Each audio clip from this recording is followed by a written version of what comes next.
Good friends, आज का हमारा टॉपिक है present continue tense. Present continue tense का इंट्रागेटिव सेंटेंस। जैसा कि हम बता चुके हैं कि सेंटेंस हमारा चाहे अफर्मेटिव हो या नेगेटिव हो या इंट्रागेटिव हो, पहचान जो है तीनों की सेम एक ही होती है। तो प्रेजेंट कंटिन्यू टेंस की हम पहचान बता भी चुके हैं कि प्रेजेंट वाक्यों की पहचान बताए थे। इसको इंग्लिश में कहते हैं आइडेंटिफाई। तो प्रेजेंट कंटिन्यू टेंस के वाक्यों के अंत में रहा है, कामा रही है, कामा रहा हूं आदि शब्द आते हैं। नेक्स्ट फ्रेंड्स, हम ये बताए थे कि इस काल के वाक्यों में कार्य का लगातार होना पाया जाता है, परंतु इसमें समय की ओर इसको इंग्लिश में कहते हैं पीरियड ऑफ टाइम, ये नहीं होती। फिर इसके बाद हम आप लोगों को बताएंगे, आज का हमारा इंटरेस्टिंग टॉपिक है interrogative sentence. Present continue tense का इंट्रागेटिव सेंटेंस। तो इंट्रागेटिव में होता है प्रश्नवाचक और सेंटेंस में होता है वाक्य। इस प्रकार से हमारा यहाँ पे हुआ प्रश्नवाचक वाक्य। तो अनुवाद के नियम के बारे में आज हम आप लोगों को बताएंगे। अनुवाद के नियम के बारे में हमारा ये है कि प्रेजेंट कंटिन्यू टेंस के वाक्यों में यदि प्रश्नवाचक वाक्य के आरंभ में क्या शब्द हो तो क्या शब्द का अनुवाद नहीं करते हैं। केवल इज या एम या आर से, सिंगुलर या प्लूरल को देख करके इज या आर में से कर्ता सब्जेक्ट को वाक्य के आरंभ में लगाते हैं। जैसे कि कर्ता सब्जेक्ट हमारा सिंगुलर है तो यहाँ पे इज लगाएंगे। यदि कर्ता सब्जेक्ट हमारा प्लूरल है तो यहाँ पे हम आर लगाएंगे। तो इज या आर को कर्ता सब्जेक्ट के अनुसार वाक्य के आरंभ में लगाते हैं। उसके बाद क्रियावर्ग की प्रथम अवस्था फर्स्ट फॉर्म में आईएनजी लगाकर प्रयोग करते हैं। तो आइए फ्रेंड्स नेक्स्ट आगे बढ़ते हैं। नेक्स्ट हमारा ये है कि प्रश्नवाचक वाक्य नेगेटिव हो तो नॉट को कर्ता सब्जेक्ट के बाद लगाते हैं तथा उसके बाद क्रियावर्ग की प्रथम अवस्था फर्स्ट फॉर्म में आईएनजी लगाकर प्रयोग करते हैं और ऑब्जेक्ट लगा देंगे बस। और यदि क्या, कामा क्यों, कामा कहाँ, कामा कौन, कामा कैसे या कब आदि प्रश्नसूचक शब्द वाक्य के बीच में हो तो उसकी अंग्रेजी what, comma why, comma where, comma who, comma how या व्हेन आदि को वाक्य के आरंभ में लगाते हैं तथा उसके बाद सिंगुलर यदि हमारा एक वचन है सब्जेक्ट तो इज लगाएंगे।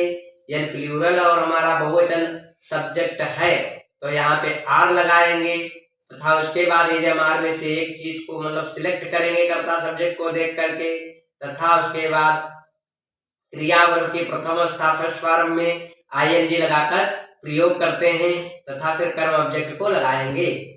नेक्स्ट हमारा ये है कि प्रश्नवाचक वाक्य के अंत में प्रश्नसूचक चिन्ह अवश्य लगाते हैं, क्योंकि प्रश्नवाचक वाक्य जो है प्रश्नसूचक चिन्ह जो है से ये पता चलता है कि ये प्रश्नवाचक वाक्य है।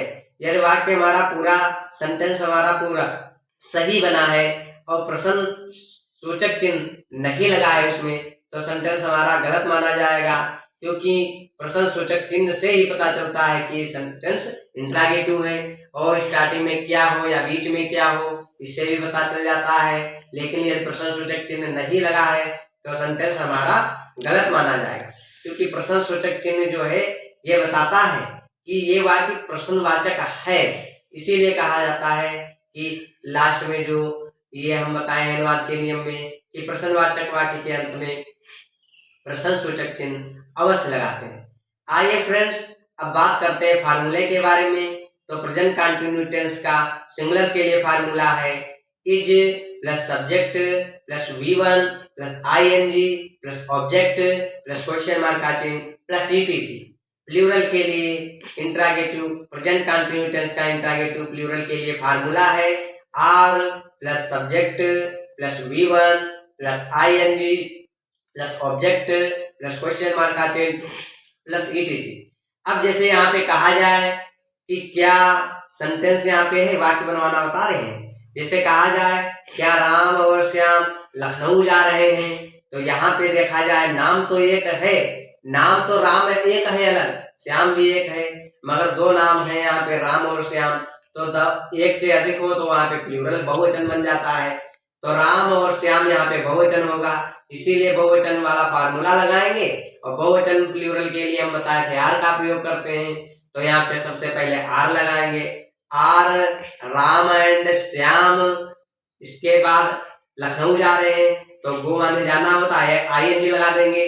तो are Ram and Shyam going to the Lucknow, इस तरीके। और क्वेश्चन मार्क का चिन्ह जो है, प्रश्न सूचक चिन्ह, वो लगा देंगे।